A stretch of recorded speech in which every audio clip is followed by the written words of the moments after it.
Good morning, children. Today I am going to explain a motion under gravity. Here we will take a acceleration due to gravity, and motion under gravity is the best example of uniform acceleration motion.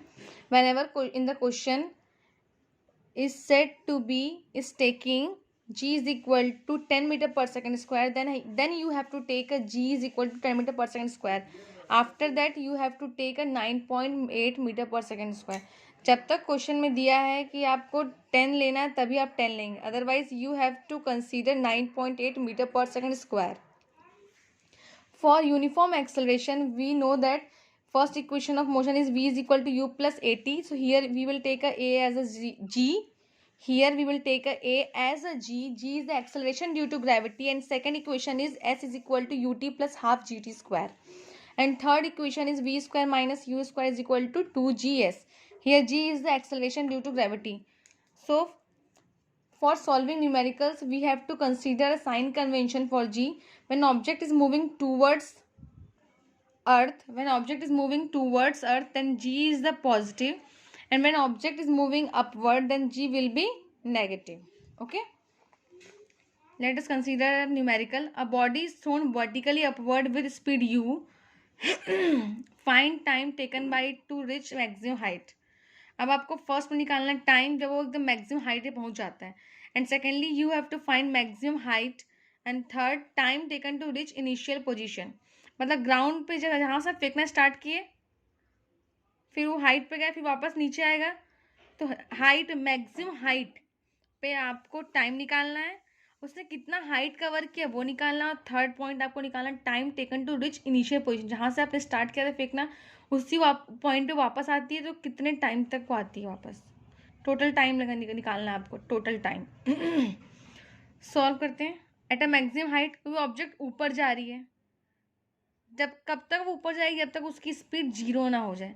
जैसे यहाँ पे speed zero होगा वो कहाँ आएगी, नीचे. So A will be negative because object is moving upward direction and u is the positive. आप initial velocity दोगे तभी वो ऑब्जेक्ट ऊपर जाएगी. So we will apply the first equation of motion. Here v is equal to u plus at. V is a 0 at a maximum height, and u will be u. It is initial velocity. A is the minus g, t is the t, and we have to calculate the time taken by it to reach maximum height. So t is equal to u by g. And second, let the maximum height to be h. Let the maximum height कितना लिए हम लोग, h. So h is positive. So now we will use the third equation of motion, that is v square is equal to u square plus 2as. So v is the 0 for maximum height. U is square plus 2. Value of a is minus g. Value of s is h. Value of s is h. After calculation we got h is equal to u square upon 2g. Now we have to calculate the total time for reaching the ground. So here total time is 2t. Total time is 2t. 2 will be multiplied in the value of t. So what is the value of t? That is u upon g. So we will put the value of t. It is 2u upon g. So see the numerical which is based on this formula. A stone is dropped from a tower of height 20 meter. Find time taken to reach ground and speed just before hitting ground. Diagram देखते हैं. एक tower है जिसकी height है 20 metre. वहाँ के उसके top से आपने एक पत्थर को या स्टोन को ड्रॉप किया, ठीक है, वो तो ऑब्जेक्ट नीचे आना चाहती ही है. So here in this case we will take a u is equal to 0, h is 20 metre, a will be negative. You can also take a positive. हम माइनस भी ले लेते हैं तो भी कुछ प्रॉब्लम नहीं है. अगर हम a को माइनस लेते हैं तो आपको s भी वेक्टर क्वांटिटी होती है, उसको भी डायरेक्शन के साथ लेना आपको, ठीक है. तो मैं यहाँ पर डायरेक्शन के साथ नहीं लूँगी, एस को पॉजिटिव लेती हूँ, ए को पॉजिटिव लेती हूँ, जिससे आपको प्रॉब्लम ना हो, ठीक है.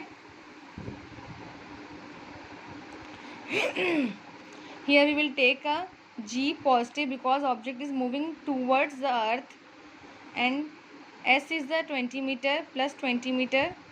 We have to calculate the time. So now we will use the third equation of motion, that is s is equal to ut plus half gt square. So s is the 20, u is the 0, t is the t, half, value of g, that is 10 meter, because in the question is given g is the 10 meter per second square and t is the t square. After calculation we got t is equal to plus minus 2 second. Now we have to calculate the speed just before hitting ground. आपको speed निकालना है ground को heat करने से पहले, just ground को heat करने से पहले, मतलब जस्ट यहाँ पे वो हीट कर देगा तो वेलोसिटी जीरो हो जाएगी, बस थोड़े से ऊपर में, मतलब आपको फाइनल वेलोसिटी निकालना है. v is equal to u plus gt, u is a 0, here we will take a as a positive.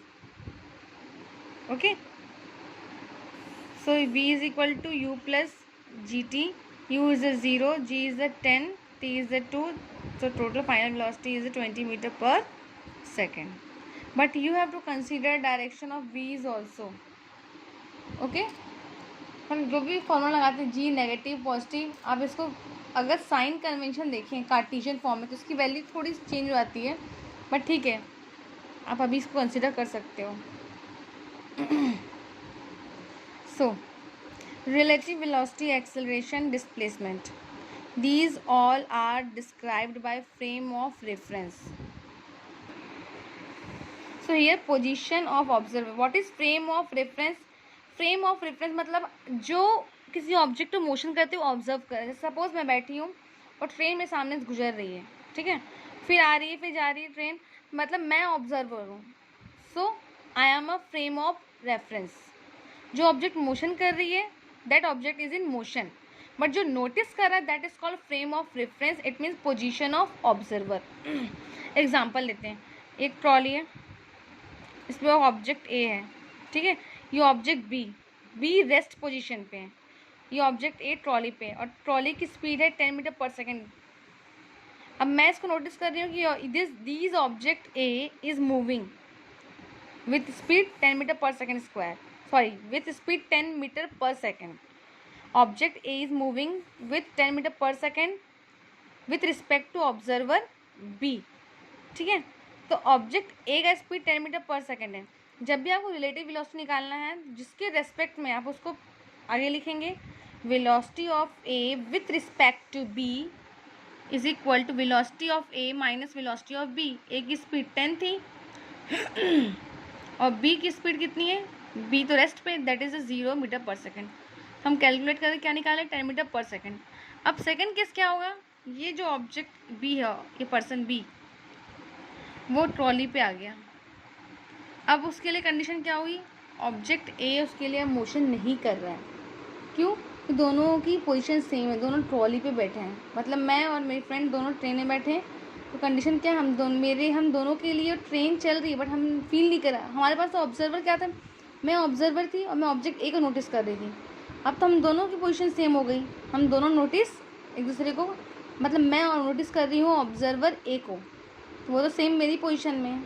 In this case object A is not moving, तो ऑब्जेक्ट ए जो है वो मूव नहीं कर रहा है किसके रिस्पेक्ट में, ऑब्जेक्ट बी के रिस्पेक्ट में. तो यहाँ पे क्या होगा, velocity of A minus velocity of B with respect to velocity of A with respect to velocity of B. Velocity of A with respect to velocity of B is equal to V A minus V B. V A is the 10, observer B भी a trolley पे बैठा हुआ तो उसकी speed भी 10 हो जाएगी. सो in this case 0 metre per second. Okay, अब मेन नोट जो है, अब एक्सेलरेशन निकालना है. इस कंडीशन में एक्सेलरेशन क्या होगा, सेम स्पीड का जो फॉर्मूला है वही एक्सेलरेशन पे अप्लाई होगा. A acceleration of A with respect to B, acceleration of A object, acceleration of A object minus acceleration of object B. अब आते हैं डिस्टेंस. डिस्टेंस और डिस्प्लेसमेंट दोनों किस पर डिपेंड करेंगे, फ्रेम ऑफ रेफरेंस पे, क्योंकि वो हिलेगा तभी इसके मोशन को वो ध्यान दे रहा है. मतलब ऑब्जेक्ट बी जो है उसके कंडीशन के अकॉर्डिंग ही ऑब्जेक्ट ए का डायरेक्शन स्पीड चेंज हो रहा है, एक्सेलरेशन चेंज होगा, डिस्टेंस चेंज होगा, डिस्प्लेसमेंट. अब वो खड़ा है उसको क्या दिखाई देगा, ऑब्जेक्ट इज मूविंग, जितने भी डिस्टेंस चल रहा हो बट ऑब्जेक्ट इज मूविंग. सो फिर यहाँ पे आ गया, वो खुद ट्रॉली पे चढ़ गया. अब उसके अकॉर्डिंग तो ऑब्जेक्ट ये मूव कर नहीं रहा है. So in this case distance and displacement is also depend on frame of reference. but only one physical variable is not dependent on frame of reference, that is time.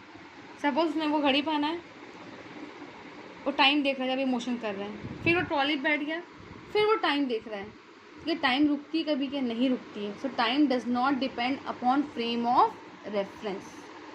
On the next class, we will discuss on numericals based on relative velocity and acceleration displacement. Thank you very much and have a nice day, students.